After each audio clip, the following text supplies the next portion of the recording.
This is the Book Deal Podcast, a podcast all about inspiring and motivating writers. Where we interview seasoned and debut authors about their own writing, from the blank page to the book deal and beyond.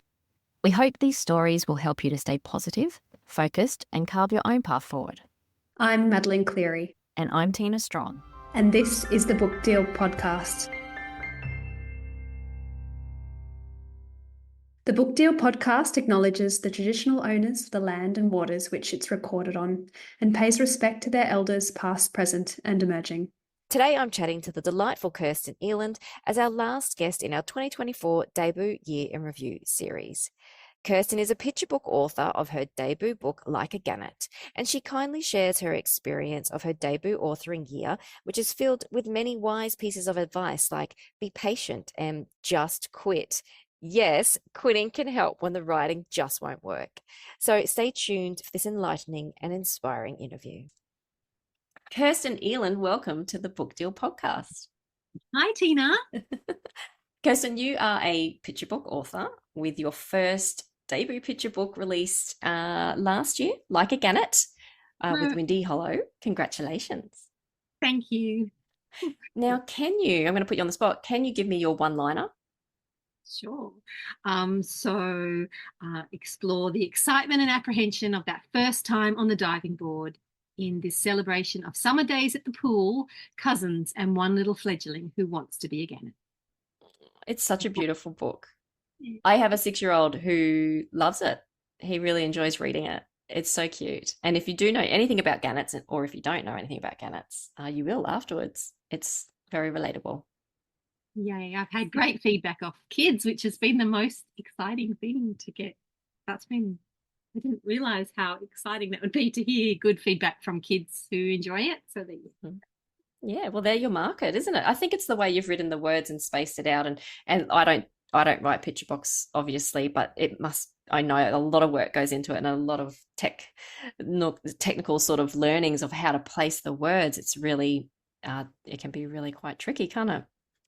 Yes, every word. So, as you know, Kirsten, here on the Book Deal, we are all about helping aspiring authors through hearing about the experiences of published authors. So we want to get straight down to it and ask the questions that everybody wants answers to. Are you ready? Yes, I'm ready. Okay. How long did it take you to write Like a Gannet? Well, the first version was written in January 21. And version 71 was contracted in August 22. Wow. 71 versions. Yes. And up to about 40. From about 40 on, they were very small tweaks. So, okay. Because every word counts in a picture book, sometimes one little word change can really make, just fine tune it and tweak it just to make it that bit more polished, and they're the things that you need to do. So yeah. So what changed in the first 40 versions? Big changes? Okay, so version 1 actually had the story arc already there. When I looked back, because when you asked the question when, I had to look back to see when, and I had to read through version 1. It had the story arc there, and but didn't have a gannet. Oh wow. Wow. Yeah. Did it have a title? What was the title then? Completely different. I don't know, because I've gone back and read the file to be in the Like a Gannet file. So I actually don't know what the original name was. But so wow. That's interesting. So you because everybody starts writing from a different space, I guess, or the idea is different. And for some people it's a character, or for some people it's a particular arc or a lesson learned, or a place, like a setting or a scene. So for you, it was just that story, the arc. It was an emotion. So I wanted to write a story that really had a lot of joy in it. So I thought of a time when I'd felt that sort of no holds barred kind of joy and freedom, and for me it was in the water. So that was the starting point. And so then I made a little character who felt so happy and capable and free in the water that then she felt like she could sort of do anything, and then when she was swimming at the local pool, she saw her cousins diving like Gannet's diving board. So she wanted to do that as well. So she's sort of going outside of her comfort zone, doing something that was hard for her. So yeah, so That's that was nice. the starting point. And then the arc came straight away. And some of the lines are exactly the same as in that very first draft. Like I said, there was no Gannets. There was no sort of metaphor running through it that there is now, sort of like the Gannet bird metaphor running all the way through now. So that all those layers were added in subsequent drafts. Yeah. Right. So time is important. Letting it sit for a bit, do you think? And then coming up with that metaphor, because that just gives it a whole nother layer. Yes, I came up with metaphors over the time, but they were different metaphors. So then I had come up with the Gannet metaphor, but at the beginning I had some other metaphors, and it was actually in a manuscript assessment that an editor gave me some feedback. Why don't I make the first metaphors also bird metaphors? And that was just such invaluable feedback, because that really gave it a really good thread that then sort of tied it all together. And and I think it really strengthened the manuscript. So okay, yeah. So assessments are important too, aren't they? Getting editor and publisher assessments. Any feedback you can get, Yeah. even if it's a rejection you send in, if someone just, gives you some feedback, it's invaluable. Yep. So 71 versions. How did you know number 71 was the version that you wanted to submit? How did you know when it was ready? Well, I had a manuscript assessment at version 46. The life of a pitch book author. So that's when I did the manuscript assessment at CYA with Christina Hayes at Windy Hollow. And she, top tip, I asked her if I could tape the Zoom assessment, because it was during COVID, so we were on Zoom. I asked her if I could tape it so that I can listen and talk to her, but not miss any of her suggestions, because sometimes it's just a tiny little sort of offhand comment or something that then, because afterwards I really try to address every single concern or comment that resonates with me, or they might make a comment but the way they've sort of suggested it doesn't resonate, but looking back at what made them make the comment, then addressing that. So really trying to nut out what it is that isn't quite working for them and then address that way. And then so I addressed everything and then resubmitted before I resubmitted to her. That's a really good top tip, to tape the Zoom. And they all their assessors would seem very lovely and would probably say yes. Some might not be into it, but it's a very good tip, because you forget, like you said, you want to give them your full attention and have a full proper conversation, but at the same time you also don't want to forget a single word that they said. So I mean, I'm like, I've never asked to tape it before, so I'm frantically scribbling words and underlining things and capital letters to be like, don't forget this part. But and sometimes next thing that they're saying while you're trying to write that down, that was a bit of gold. Like I've had manuscripts where it's just been pure gold. Yes. It was an agent from the US came to I can't remember his name offhand, but he came to the CYA, and oh my god, that assessment was absolute gold. He just gave me, me ideas. Wow, he was just amazing. And he was picture book agent. And you just don't want to miss anything they say. So I always ask if I can tape, and no one's ever said no. Okay, that's really good advice. And just clarifying, the CYA conference and their CYA assessments is a yearly conference, and I'll put the links to it in the show notes for people. Usually in July, I think, every year. Yeah, I think it is in July. Yep. So that's coming up, and they've just released, for anyone who's interested, their first round of assessments. So I think you can follow them online or like on Insta and also on the website, and then they'll just continually keep adding editors and different assessments that you can book into, which is and some of them get snapped up really quickly too. Yes, they do. And it always takes me by surprise when they're putting them out this early. I'm not ready, and I'm not even thinking about the conference until at least next year. Yeah, I know. It'll creep up on us. Yeah, other people are probably not, they're probably good ones to get, because other people are probably busy. That's right. But yes, so, the question was, how do I know I was ready to submit? And I didn't answer. So I sent version 4 at my manuscript assessment, and then I went away and addressed all the things. One of the things was I repaginated it to 28 pages instead of 32, which is standard, just from some comments she'd made. Anyway, and then that's when I got to version 71. And when I got there, I was just tweaking, and then I'd come back a week or two later and I'd retweak back again. So once you start making the changes and then making them back again, you know that you're ready. And so then I sent that off. And then so I sent that off about a month. I took about a month after my assessment to send that back to her. And then, about 2 months after that, I just got an email one day saying, we just had our acquisitions meeting this morning and wondering if Like a Gannet is still available. That's so exciting. So you didn't know it was going to acquisitions? No, nothing. That's probably a good thing, because otherwise you spend the whole day just panicking and staring at your phone, waiting for it to call or for an email. Yeah, I actually think it's a better way too. Yeah, yeah. Oh, that's great. So, look, we normally do ask people how many rejections they've had, but that's, you kind of got your deal through the assessments with Like a Gannet. I did have rejections as well, though. So I had Oh, 5 yeah. 3 slush pile rejections, 1 revise and resubmit the previous CYA, which Okay. is when I got that good feedback about the Gannet, just the bird metaphor, just consolidating that. And then I have another editor who I just send things to, who I've met in the past, and so I sent it to them. So it's 5 rejections, and they were all the previous year. 2021, and then the CYA was the next year. So I think probably it helped that it had sat for 6 months, and then I definitely would have reworked it and done any last minute things before I sent it off to CYA. So yeah, that probably 6 months probably really helped. So what's your advice for dealing with rejection? Because it's definitely something that we all go through as writers.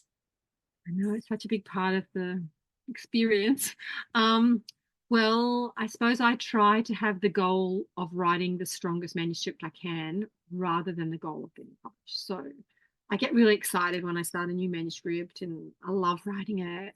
That's one thing I've disliked about this year, like last year, the debut year. It's because I had so little time for actually writing, and it's not a very creative headspace, or the publication headspace and the planning, and so I didn't do as much writing as I would like. So I'm looking forward to that this year. So I really try to just work on the manuscript to make it as strong as I can, and then I hope that if I make it as strong as I can and get it out there, it fits the market, because you've got no control over all that side of it. So what I really appreciate is rejection with feedback. That is like gold for me. So and then I always sit with it and see if it resonates at all with me, and if it does, I address all those concerns that I can, just to make it stronger. Anything to help you make your manuscript stronger, and then get it out there again. And then rejection with no feedback, or just not hearing back, it's hard, I reckon, but it just means you're in the game, and that's a win, because it's a part of the writing process. Everyone's not going to love everything you write, and it's not going to be right for everybody. So you just got to keep putting it out there. So at least I always want to have something out there. That is my goal. And then even if you just put it out there and then forget about it, and then if you get a rejection, okay, we'll just get something else. So you've at least got something out there. Yeah, that's really good advice. I like how you said it just means that you're in the game, and that's really good advice, because it does. It means that you're actively pursuing something, and that's maybe even getting your first rejection is a bit of a win, because it's like, yes, I'm in here, I'm doing it, and also always having something out there is good too, or at least working on something else, just not focusing on that one that's out there doing the rounds, and it probably hits a little bit harder when you've got nothing else to sort of focus on. Especially not with picture books. It's probably different if you're working on a long form book, but with picture books, that you need to be writing a lot, and they're not all going to get picked up, and especially not your first one usually, because you're still learning. So just writing them and then getting feedback and making them better, that's all a part of writing, like you're learning your craft and keeping going. So you can do courses, and you can go in comps and do things like that. But I just think the best thing is writing. That's the thing that helps you learn. And the other thing that I really love doing is studying mentor texts. So when I find books I really like, or sometimes even books I don't like, working out what it is I don't like or what I love about it, and then trying to think, well, how do you capture that essence, or what is it? So it's sort of almost like learning off,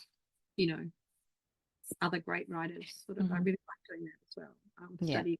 So yeah, and just keep writing and just Keep it takes a going. lot of time to learn something. So yeah, to think your first one is going to be Get Up. I think I got really good feedback very early on, and at a top publishing house, they sort of were saying, "Oh, inspired, fantastic. Let's talk." At a manuscript assessment, and she took it to show everyone around and at the publishing house, whatever. And I was like, and that was like almost my second assessment ever, or whatever. And it was very exciting, and like it was so great because she loved both the manuscripts. And but then I never heard anything, and it was just so, I don't know. I just had never experienced that before. Like if you're so excited about it, then you just don't hear anything back. That was a big learning. And so I didn't really know what the timeframes were. So I suppose for the first year, I just still thought, oh, maybe there's some hope there. But I'm actually, in retrospect, really glad nothing ever came from that, because I think it's just made me a much better writer. And when I look back at those manuscripts, I'm glad they didn't become books. Yeah. And so I think, I'm quite a patient person. Yeah, patience in this industry is definitely a skill that we all sort of need. And I have to keep working at it myself. So need it. Like I see some people who just, do really great things really quickly, and I think they're so lucky. But then you hear about other people who get a deal really quickly and then might be 10 years before their second book. So that would be harder, I reckon.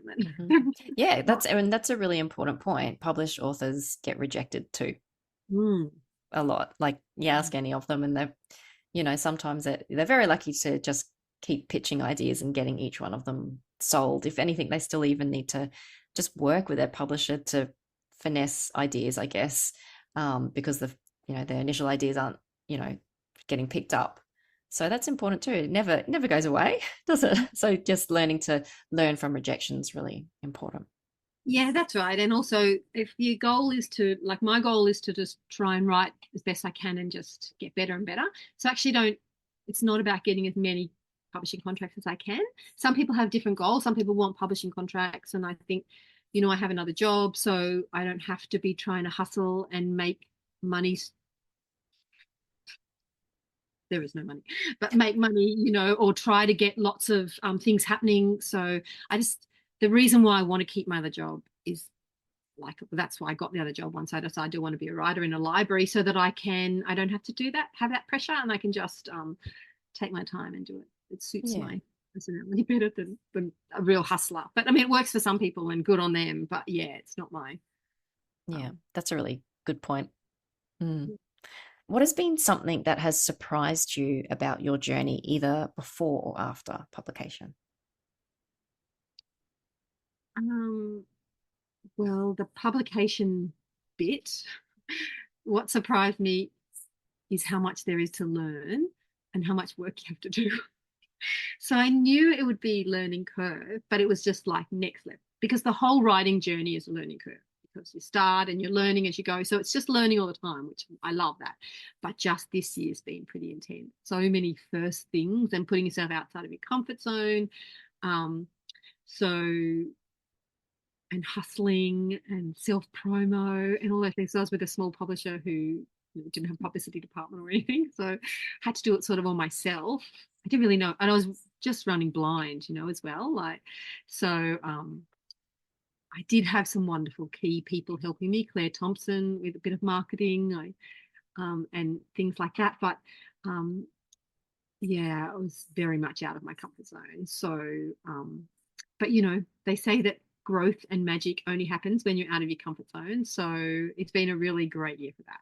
Yeah. I reckon I've learned more this year, or had more first experiences than all my adult life, since I was a kid. Because when you're a kid, you're having first experiences all the time, because everything's the first time you've done it. Well, I felt a bit like that this year. That's incredible.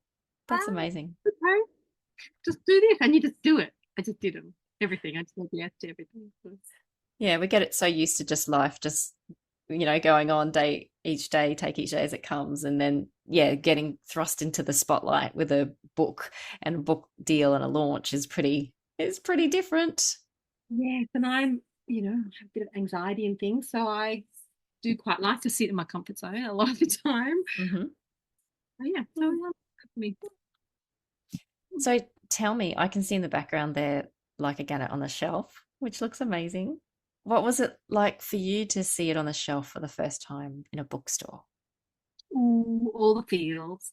On launch day, I went um down to Byron to I think the Book Room Collective, whatever. Anyway, and went in there, and we had to search for it for a while, find it, and then and sort of it's a bit so awkward, and then eventually I worked up the courage to say to the girl that my first book, and she was so lovely. I can't remember her name offhand. I did put it on my socials post. They posted about it, but she was so lovely. And she said, "Do you want to sign it?" I said, "Would you like me to sign it?" And she goes, "Yes." And she got the pen and everything. And then I went to sign it, and I thought, I haven't thought of what to write, so I was not really prepared.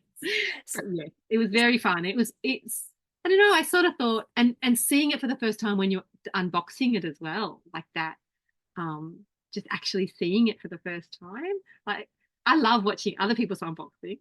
I always thought, oh, it's so cringy. I don't want to do it. But it's so real that first moment that you see it, that you get all those feels. It really is quite emotional. So, yeah, a lot of work has gone into getting to that point. So, yeah, it's good. Yeah, because I find a lot of the journeys since signings just felt really surreal and like a bit of a dream. And then you're working on the book and you do see it quite a bit, but always online.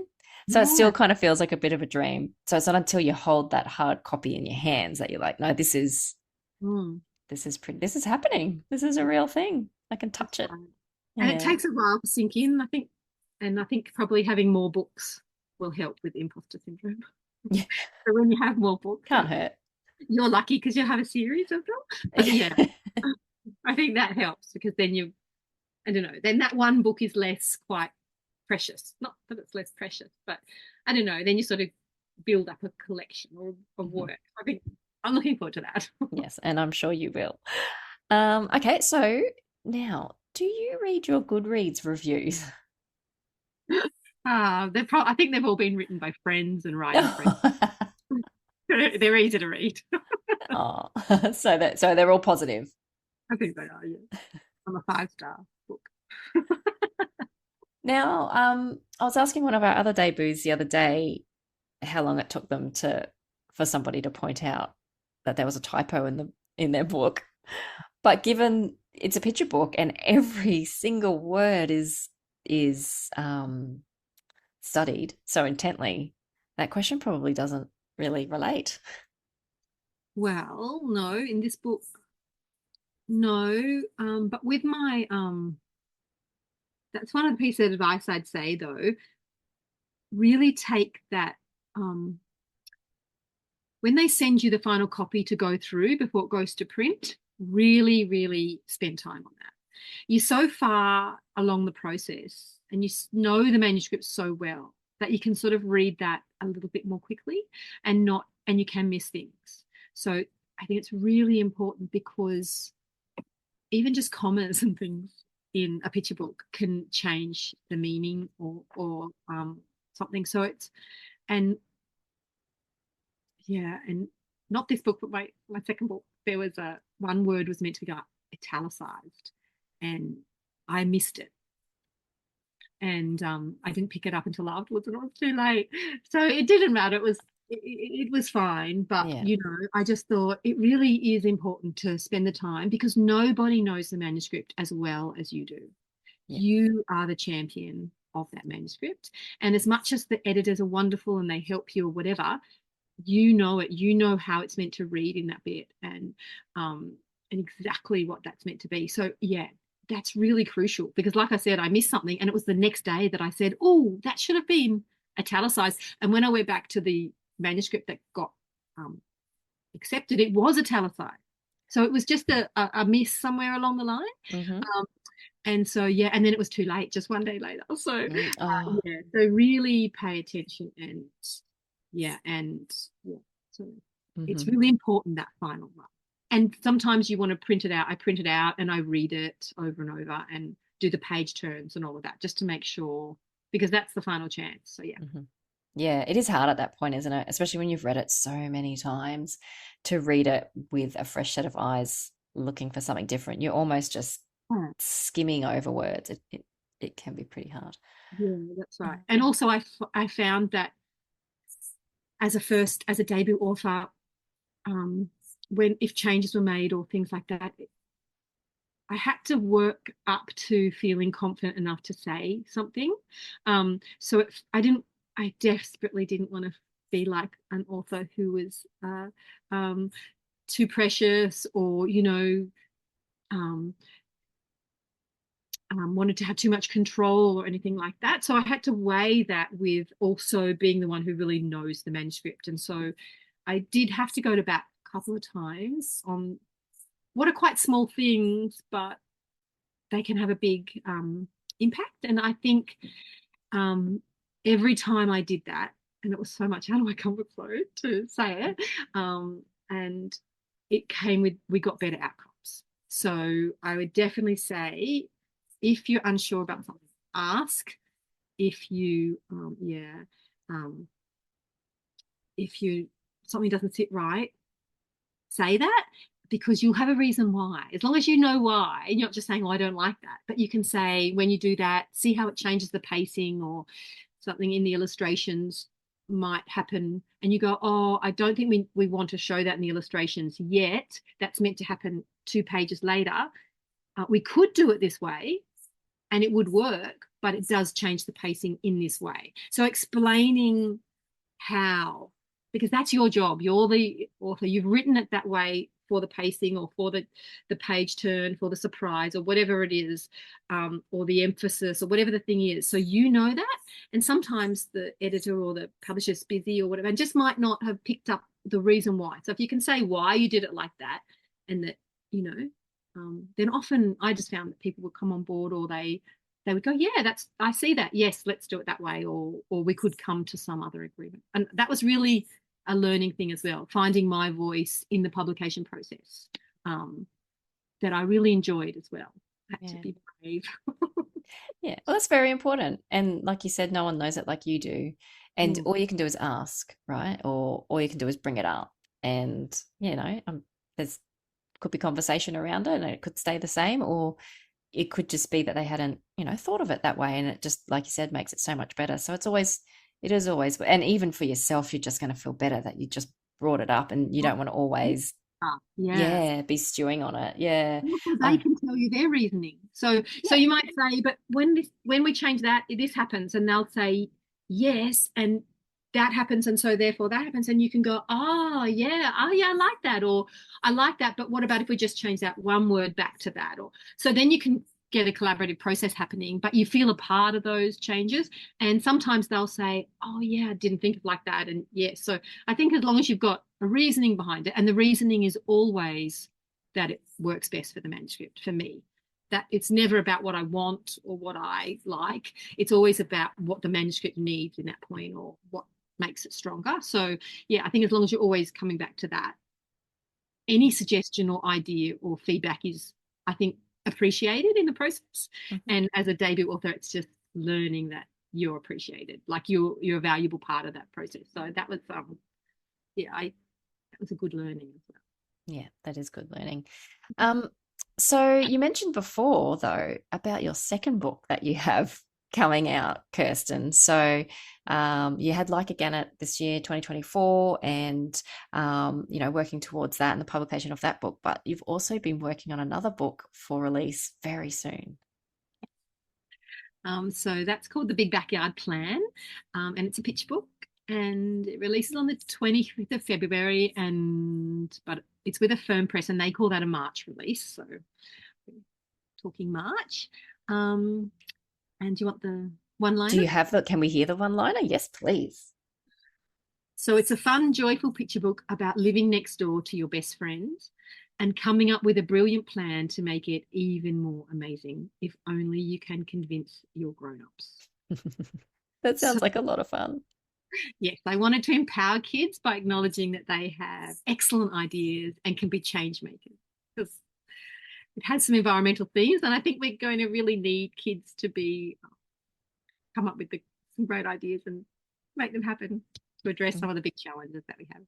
Yeah, that sounds incredible. I'm sure that's going to be an amazing book. And And you wouldn't want to live next door to their best friend. yeah, no, that's right. It sounds fun. It's exactly. So what's the age group? What's it aimed at? I think 3 to 7, Mm-hmm. 3 or 4 to 7. Yeah, so Yeah, I that'll be think even perfect. older kids will. Like, I would definitely do school visits with older kids as well. So, Yeah. um, yeah. So exciting. So what do you have a launch date or what's your No, plans?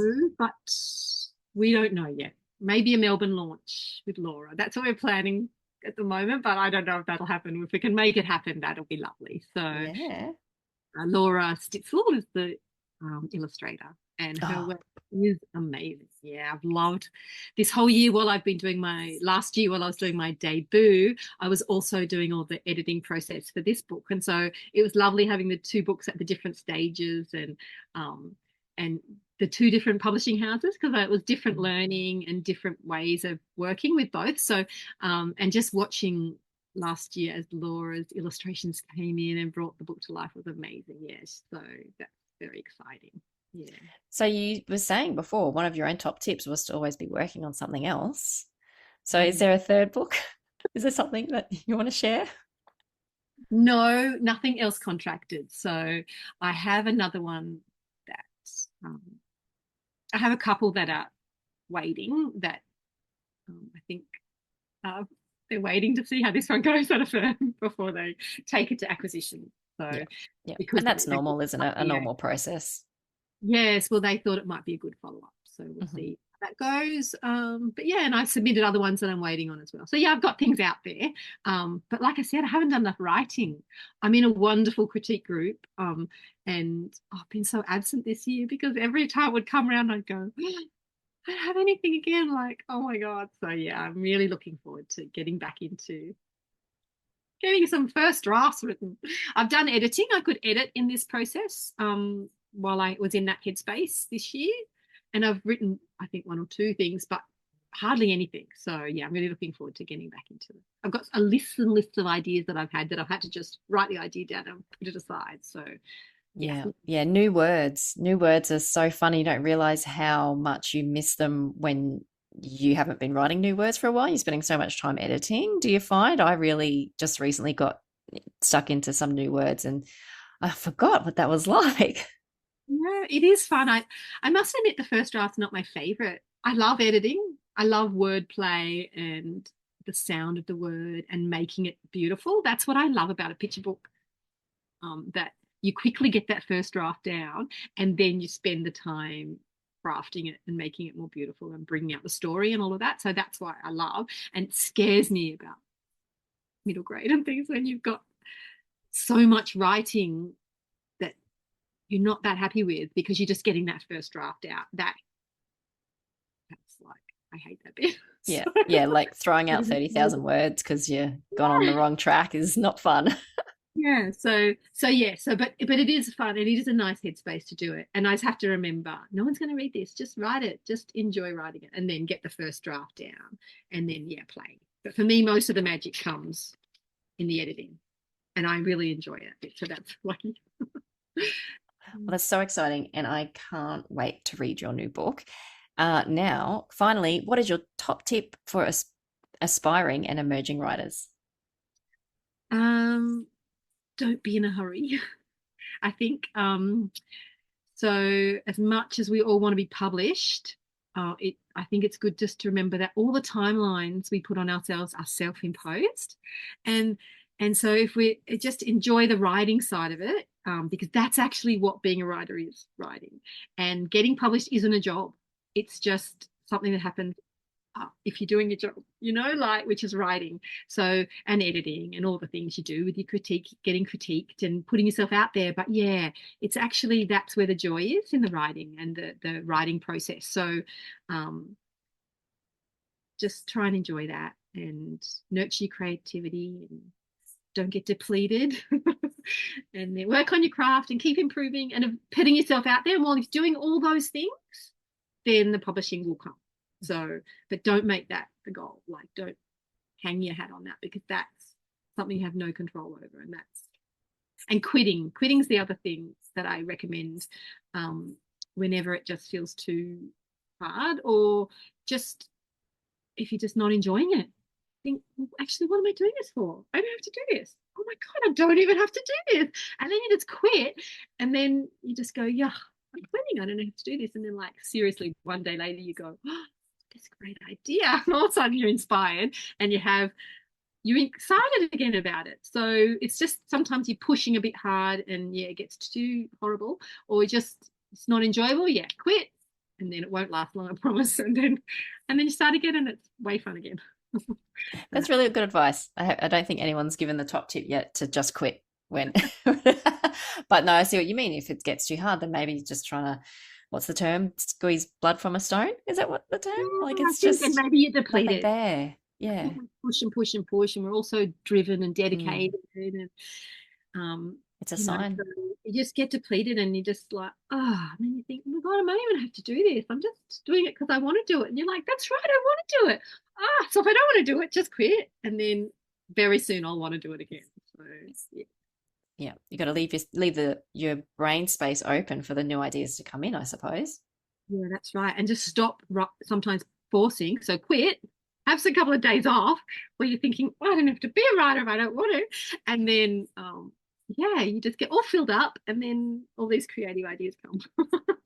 That's really good advice. Oh, well, thank you, Kirsten. Thanks so much for chatting with me today. Lovely to chat with you. We hope you enjoyed this episode of the Book Deal podcast. Please like, follow, or share this episode so we can encourage more aspiring authors. And if you have a question you'd like us to answer or ask our guests, please find us on Instagram @thebookdeal or email us at thebookdeal@outlook.com.